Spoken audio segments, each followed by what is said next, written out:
నమస్తే, welcome to #you. నేను మీ Rajesh. So ఇప్పుడు నరేంద్ర మోదీ ఎన్డీఏ ప్రభుత్వం మూడోసారి అధికారంలోకి వచ్చిన తర్వాత ప్రధానంగా ఆయా ప్రాంతీయ పార్టీలైనా లేకుంటే ప్రతిపక్ష పార్టీలైనా కొంత నీరు గార్చేందుకు, వాటిని కొంత బలహీనపరిచేందుకు చాలా వరకు ఎత్తుగడలు వేస్తున్నటువంటి సందర్భాలు చాలా వరకు కనిపిస్తూ ఉన్నాయి. సో ఈ నేపథ్యంలో తాజాగా ఇవాళ పార్లమెంట్లో అతి పెద్ద బిల్ ఒకటి ప్రవేశపెట్టబోతున్నారు ఎన్డీఏ ప్రభుత్వం. అంటే ఇప్పుడు ప్రధానంగా చాలా వరకు అంటే ఆయా రాజకీయ నాయకులు ఎవరైనా కానీ, ప్రధానమంత్రి కానీ, లేదు అంటే కనుక సీఎం, రాష్ట్రాలకు సంబంధించినటువంటి సీఎంలు కానీ, కేంద్ర మంత్రులు కానీ, లేకుంటే రాజకీయాల్లో కీలకమైనటువంటి రాజ్యాంగబద్ధ పదవుల్లో ఉన్నటువంటి ఎవరైనా కూడా వాళ్ళు కేసులలో ఉంటే, అంటే 30 రోజులకు మించి జైల్లో వాళ్ళు కనుక జీవితం అనుభవిస్తే వాళ్ళ పదవులు కట్ చేసే ఒక బిల్లుని పార్లమెంట్లో తీసుకొస్తూ ఉన్నారు. సో ఇది ఎవరు ఊహించినటువంటి బిల్లు, గత కొంతకాలంగా చర్చ కూడా రానటువంటి బిల్లు ఆల్ ఆఫ్ సడన్ ఇవాళ తెర మీదకి వచ్చింది పార్లమెంట్లో. సో ఇప్పుడు 5 సంవత్సరాలు కానీ అంతకు మించి శిక్ష పడే అవకాశం ఉన్నటువంటి తీవ్రమైనటువంటి క్రిమినల్ కేసుల్లో అరెస్ట్ అయి ఖచ్చితంగా 30 రోజులు జైల్లో ఉండే మంత్రులైనా ఎవరైనా కూడా 31వ రోజు పదవి నుంచి తొలగించే కీలకమైనటువంటి బిల్లును ఎన్డీఏ ప్రభుత్వం ఇప్పుడు తాజాగా బుధవారం లోక్సభలో ప్రవేశపెట్టబోతోంది. అయితే ఇప్పుడు కేంద్రంలో ప్రధానమంత్రి సహా మంత్రులంతా, రాష్ట్రంలో ముఖ్యమంత్రి సహా మంత్రులంతా ఈ బిల్లు పరిధిలోకి వస్తున్నట్టుగా మనకు తెలుస్తోంది. అంటే మంత్రి మండలి ఉన్నటువంటి కేంద్ర పాలిత ప్రాంతాలకు వర్తించే విధంగా కూడా బిల్లును రూపొందించినట్టుగా మనకు తెలుస్తోంది. సో ఇప్పుడు నేరారోపణలతో పాటుగా అరెస్ట్ అయినటువంటి మంత్రులు రాజీనామా చేయాలని ఏ చట్టంలో కానీ రాజ్యాంగ నిబంధనలో కానీ లేదు. కానీ రాజీనామా చేయటం సాంప్రదాయంగా వస్తోంది. అంటే ఢిల్లీ ముఖ్యమంత్రి హోదాలో ఉంటూ గత ఏడాది మద్యం కుంభకోణంలో అరెస్ట్ అయినటువంటి కేజ్రీవాల్ తొలిసారిగా ఈ సాంప్రదాయాన్ని కొంత ఉల్లంఘించారు. అయితే ఇక్కడ జైలు నుంచి ప్రభుత్వ పాలన చేసేందుకు ప్రయత్నించి సుప్రీంకోర్టు చేతిలో కూడా చివాట్లు తిన్నాడు కేజ్రీవాల్. అయితే తమిళనాడులో కూడా అరెస్ట్ అయినటువంటి మంత్రి సెంధిల్ బాలాజీ, ఆయన విషయంలో కూడా సుప్రీంకోర్టు చివాట్లు వేయాల్సి వచ్చింది. ఇలాంటి పరిస్థితుల్లోనే వాళ్ళందరూ కూడా రాజీనామాలు చేయాల్సినటువంటి నేపథ్యం మనం చూసాం. కానీ ఇటువంటి ఘటనలు పునరావృతం కావద్దన్న ఉద్దేశంతో కేంద్ర ప్రభుత్వం తాజాగా ఈ బిల్లును తీసుకొస్తున్నట్టుగా మనకు కనిపిస్తోంది. సో ఇప్పుడు కేంద్ర హోంమంత్రి అమిత్ షా బుధవారం 3 బిల్లులను లోక్సభలో ప్రవేశపెడుతూ ఉన్నారు. ఆ ప్రవేశపెట్టే దాంట్లో మొట్టమొదటిది 130వ రాజ్యాంగ సవరణ బిల్లు, అట్లాగే కేంద్ర పాలిత ప్రాంతాలకు సంబంధించినటువంటి సవరణ బిల్లు రెండోది అయితే, మూడోది జమ్మూ కాశ్మీర్ పునర్వ్యవస్థీకరణకు సంబంధించినటువంటి సవరణ బిల్లు. సో ఈ 3 బిల్లుల్లో అరెస్ట్ అయినటువంటి మంత్రులను తొలగించేందుకు ఉద్దేశించినవి. అంటే మొదటిది కేంద్ర రాష్ట్ర ప్రభుత్వాలకు సంబంధించినవి కాగా, రెండోది కేంద్ర పాలిత ప్రాంతాలది, మూడోది జమ్మూ కాశ్మీర్ ప్రభుత్వానికి సంబంధించింది. సో ఈ 3 బిల్లులను కనుక పార్లమెంటు సంయుక్త కమిటీ పరిశీలనకు పంపాలని అమిత్ షా తీర్మానాన్ని కూడా పెట్టబోతున్నట్టుగా తెలుస్తోంది. సో ఈ బిల్లుల ప్రకారం వరుసగా 30 రోజుల పాటు జైల్లో ఉన్నటువంటి మంత్రి రాజీనామా చేయకపోతే 31వ రోజు ఆటోమేటిక్గా అతన్ని పదవి నుంచి వైదొలిగే పరిస్థితులు ఉంటాయి. అంటే రద్దయ్యే అవకాశాలు ఉంటాయి. ఇక ఆయన చేతుల్లో కూడా ఉండదు.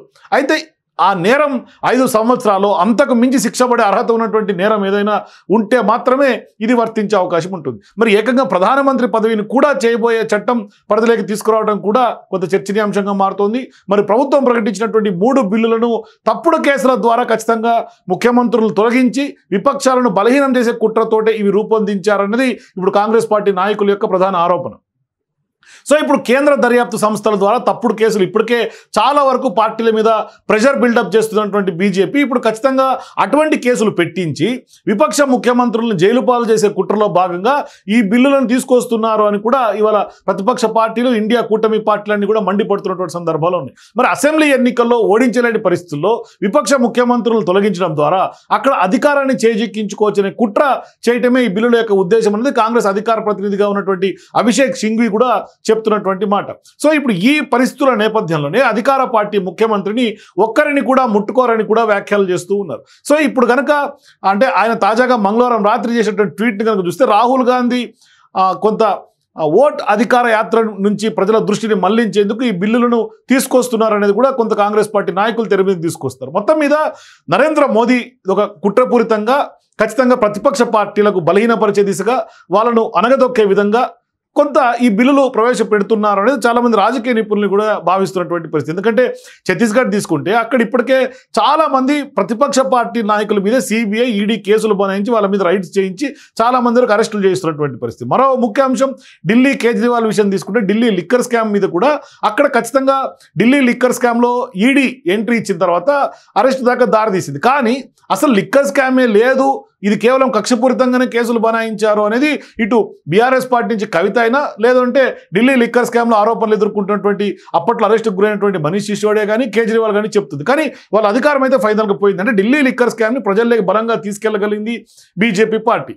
అయితే ఇక్కడ ప్రధానంగా ఇటువంటి సంఘటనలు అంటే మరీ ముఖ్యంగా ఇప్పుడు గతంలో జగన్మోహన్ రెడ్డి మీద ఉన్నటువంటి కేసులైన అప్పుడు సిబిఐ ఈడీ కేసులు పెట్టి అక్రమాస్తుల కేసుల్లో ఆయన అనేక సందర్భాల్లో ఆయన బెయిల్ మీదే సీఎం అయినటువంటి పరిస్థితి. మరి అటువంటి సందర్భాల్లో ఆయన సుదీర్ఘమైనటువంటి జైలు జీవితం అనుభవించారు. మరి అటువంటి వాళ్ళ పరిస్థితి ఏముంటుంది? చాలా వరకు ఇప్పుడు డీకే శివకుమార్ విషయం తీసుకున్న కర్ణాటకలో ఆయన పరిస్థితి కూడా, ఆయన డిప్యూటీ సీఎంగా ఉన్నారు, ఆయన కూడా అక్రమాస్తుల కేసులో ఇప్పటికి కూడా ఆయన కేసులు ఎదుర్కొంటా ఉన్నారు. సో ఇట్లా చాలా మంది రాజకీయ నాయకుల పట్ల అవి అసలైనటువంటి కేసులా, శిక్షలు పడతాయా, లేదంటే కనుక కేవలం ఆరోపణలు మాత్రమేనా, ఇవన్నీ కూడా కోర్టులో ప్రూవ్ అవ్వాల్సినటువంటి అంశాలు. కానీ అవి ఖచ్చితంగా శిక్షార్హులై 5 ఏళ్లకు మించో 10 ఏళ్లకు మించో శిక్ష పడేటువంటి కేసులు అయ్యి ఉంటే, అంత సెక్షన్లు తీవ్రంగా ఉండి ఉంటే ఖచ్చితంగా ఆయనకు అరెస్టు ఛార్జ్ అయినప్పుడు ఖచ్చితంగా ఆయనకు బెయిల్ రావడానికి 3 నెలలు 6 నెలల సమయం పట్టే అవకాశాలు ఉంటాయి. మరి ఈ నేపథ్యంలో వాళ్ళ పదవిని ఊసి చేసి మళ్ళీ వాళ్ళు బయటకు వచ్చిన తర్వాత పదవులు టేక్ ఓవర్ చేసేలాగా కూడా ఇప్పుడు ఆ సవరణ అక్కడ బిల్లుల్లో అదంతా కూడా పొందుపరిచినట్టు కనిపిస్తుంది. మొత్తం మీద కేవలం బీజేపీ ఆర్ఎస్ఎస్ యొక్క భావజాలంతో ఉన్నటువంటి బీజేపీకి మాత్రమే ఇటువంటి మరి ఈ చర్యలు మరి అధికార పార్టీ వైపు తీసుకుంటారు. ఎందుకంటే ప్రధానమంత్రినో లేదంటే కేంద్ర మంత్రిలో ఉన్నప్పటికీ మరి వాళ్ళ మీద ఎంతవరకు ఛార్జెస్ ఫ్రేమ్ అయ్యే అవకాశం ఉంటుంది? అంటే వాళ్ళ మీద కేసులు కొంత ఎంక్వైరీల దశకు వరకు వస్తాయా, అసలు వాళ్ళ మీద ఆరోపణలు వచ్చినా కూడా కేసులు కట్టేదాకా వెళ్తుందా అనేది ఇప్పుడు ప్రతిపక్ష పార్టీల యొక్క బలమైనటువంటి ఆరోపణ. ఎందుకంటే అధికార పార్టీలో ఉన్నారంటే ఖచ్చితంగా వాళ్ళు చెప్పిందే, వాళ్ళ మాటే శాసనం, వాళ్ళు చెప్పిందే జరిగే పరిస్థితులే ఉంటాయి తప్పితే మరి వాళ్ళ మీద సిబిఐయో ఈడీయో కేసులు పెట్టి వాళ్ళని అరెస్టులు చేసే పరిణామం దాకా మరి కేంద్రంలో అధికారం ఉన్నటువంటి పార్టీ మీద వెళ్ళే అవకాశాలు ఉంటాయి. ఇది ఎంతవరకు ఉంటుంది? ఇది ఒక ప్రశ్నార్థకం. సో ఇటువంటి సందర్భాల్లో ప్రధానంగా ఇటువంటి చట్టాలు, ఇటువంటి సవరణలు తీసుకొచ్చినా కూడా కానీ అది ప్రధానంగా ప్రతిపక్ష పార్టీల మీద ఎక్కువగా బలమైనటువంటి ఒక అస్త్రంగా మారే అవకాశాలు ఉంటాయి అనే దానిలో ఎటువంటి సందేహం లేదు. ఖచ్చితంగా వాళ్ళ మీద వాళ్ళు అణచడానికి మాత్రమే ఇది స్పష్టంగా పనికొచ్చే అవకాశాలు ఎక్కువ శాతం ఉంటాయి. మరి కేంద్రంలో అధికారంలో ఉన్నటువంటి ఏ పార్టీ అయినా, అది బీజేపీ ఇప్పుడు ఎన్డీఏ ప్రభుత్వం అయినా, లేకుంటే రాబోయే భవిష్యత్తులో ఒకవేళ ప్రభుత్వంలోకి వస్తే ఇండియా కూటమైనా, అది ఖచ్చితంగా అధికార పార్టీలో ఉన్నటువంటి వాళ్ళు కేసులను ఎదుర్కొని జైలు పాలు చేసుకునేంతగా వాళ్ళు దాన్ని డ్రైవ్ చేయరు. కానీ ఈ అస్త్రాలుగా మార్చుకొని ప్రతిపక్ష పార్టీల్లో ఉన్నటువంటి నాయకుల్ని కొంత అనగదొక్కేందుకు ఇటువంటి అస్త్రాలు ప్రయోగించే అవకాశం ఉంటాయి. సో ఖచ్చితంగా ఇవాళ తీసుకొస్తున్నటువంటి ఈ బిల్లులు పార్లమెంట్లో ఖచ్చితంగా ఆ ప్రాంతీయ పార్టీలు వీకెండ్ చేయడానికి, ప్రాంతీయ పార్టీలు యొక్క నాయకత్వాల్ని కొంత బలహీనపరచడానికి ఖచ్చితంగా పనికొచ్చే అస్త్రాలుగానే చూడాల్సినటువంటి అవసరం ఉందనేది చాలా మంది రాజకీయ నిపుణులు భావిస్తున్నారు. మరి గతంలో ఎన్నడూ లేనటువంటి విధంగా ఇవాళ తాజాగా కేవలం 1-2 ఇన్సిడెంట్స్ బేస్ చేసుకుని ఇటువంటి బిల్లులు తెర మీద తీసుకురావడం అనేది కొంత చర్చనీయాంశంగా మారుతుంది. ఒక రకంగా చెప్పాలంటే పెద్ద ఎత్తున రాజకీయ దుమారాన్ని కూడా జాతీయ స్థాయిలో రేపే అవకాశాలు ఉన్నాయి. చూద్దాం భవిష్యత్తులో. మోదీ ఇప్పటికే ఆయన చాలా రాజకీయ పార్టీని, చాలా ప్రాంతీయ పార్టీని అనగదొక్కేస్తున్నటువంటి సందర్భాలు మనకి గతం నుంచి ఇన్స్టెన్సెస్ చూస్తుంటే కనిపిస్తుంది, పొలిటికల్ సినారియోస్ అన్ని కూడా. సో భవిష్యత్తులో మరి ఇటువంటి బిల్లులు కొంత తీసుకొస్తే మరి భవిష్యత్తులో ప్రాంతీయ పార్టీలు మరి ముఖ్యంగా ప్రతిపక్ష పార్టీల పరిస్థితి ఏ విధంగా ఉంటుంది? మీరు అంచనా కొద్దీ మీరు కూడా మీ అభిప్రాయాల కింద కామెంట్స్ తెలియజేయండి. For more videos please watch #you.